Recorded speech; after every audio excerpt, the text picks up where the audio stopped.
My Photon Sound Beam Complete has arrived just recently. I've only used it a couple of times.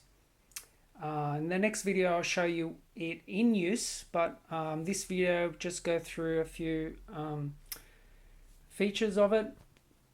It's pretty easy to set up. You got your power cord at the back, your two plasma tubes plugged in at the top, and your sound probe plugs in at the front. That's this black cable here. Now, I used to own a Photon Sound Beam 8, which is the older version. This was developed in 2016. And on the Photon Sound Beam 8, so you got these programs here. On the Photon Sound Beam 8, it had 8. This one's got 12.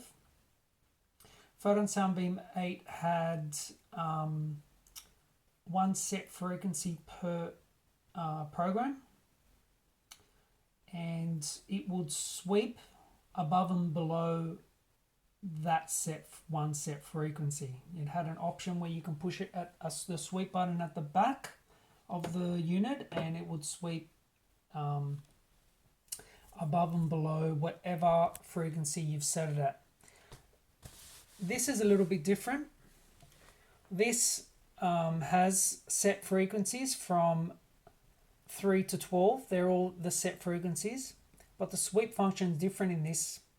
The sweep function is 1 and 2. So what it does is when you put it on 1 or 2, it will cycle through about 45 different frequencies. It will pulse each frequency 5 times and then move on to the next. So that's what they've done with this one in terms of the sweep function. Now, in the sweep function, for some reason they didn't include program 8, which is 1550 Hertz. Not sure why they didn't include that, but they included everything else plus that is on this dial. They included all of the rest of them, plus obviously more, because there's a lot more. There's about 45 different ones.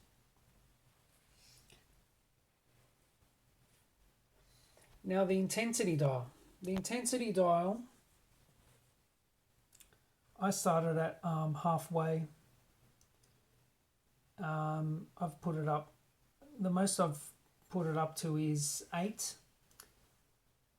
Usually you'd leave it off before you turn the machine on first and you put the intensity dial up last. But you'd also leave it off if you're just using the sound probe, because the intensity, the dial is only associated with the plasma tubes.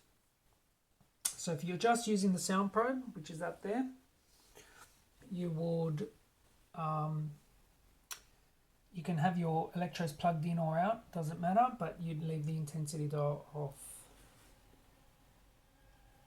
Now, these high voltage cables here, they go to the first plasma tube there and the other plasma tube there. Just got to make sure that when you're using it, they're untangled, they're not crossing each other or any other cables. They're not bunched up. I've actually put a blowhole through the old Photon Sound Beam 8 I had because the cables were crossed. It's okay to keep a loop in the black cable because the frequencies are generated within the black box, but just don't just keep it away from the white cables so they don't interfere with each other. The glass plasma tubes, a little bit different to the Photon Sound Beam 8 had was the same in the sense that the frequencies were sent via a high voltage to the glass plasma tubes, but the Photon Sound Beam 8 had an extra option where you can put it on radio frequency. So it'll send through a carrier wave with the frequencies through the glass plasma tubes and room broadcast, almost, well, just like the sound probe does. For some reason they didn't do that with this one. Not sure why. Maybe it didn't work so well. I don't know. Now the frequencies through the glass plasma tubes, you'll notice that the low frequencies are not very strong.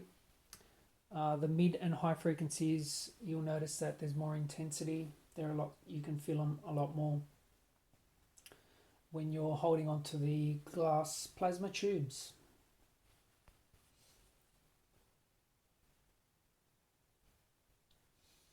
Now, the mixture of gases in the glass plasma tubes, they are different from each other, so they may look different.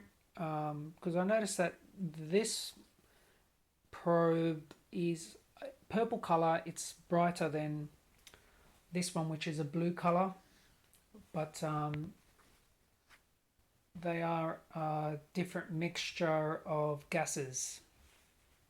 And the dwell and delay dials, I usually just have them set at 2 and 1,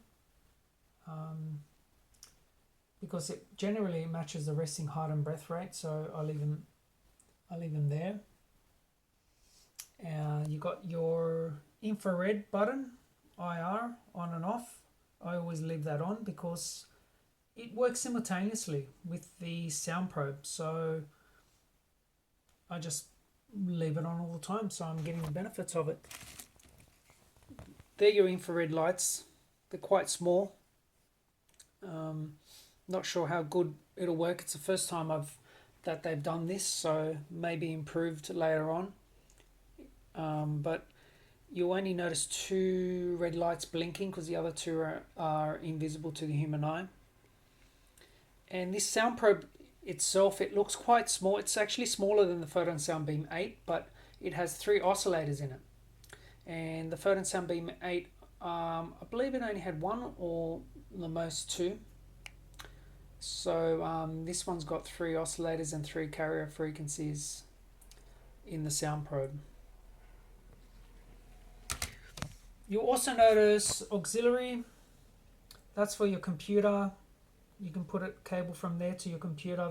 You need to buy software for your computer, and you can run set frequencies that you want to run. And the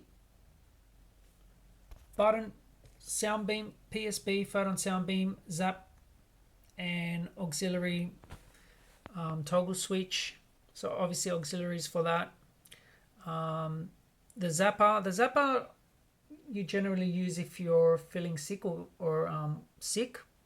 Otherwise, most of the time you'd be using the PSB, Photon Sound Beam function. The other thing to remember is that you can get used to the frequencies. You can get acclimatized to the frequencies, and the Photon Genie upgraded version, they have they claim that they have gotten around this issue, and I believe that they're using reverse polarity. Don't know how good it works. It's the first time I've heard that, this type of devices are using something like that. But if you don't want your body to just get used to and acclimatized to the device, then a few things you can do is you can change up the dwell and delay. You can change that up every now and then. You can take time off from using the device, so I wouldn't use this every day. I'd only use it 2 or 3 times a week. And also make sure that you're changing the frequencies. Don't always use the same frequency. So your body doesn't, just get used to the one frequency, and then you don't see any more benefits from it. So that's about it. Yeah, we'll talk more, and I'll turn it on in the next video and show you a bit more of it in use.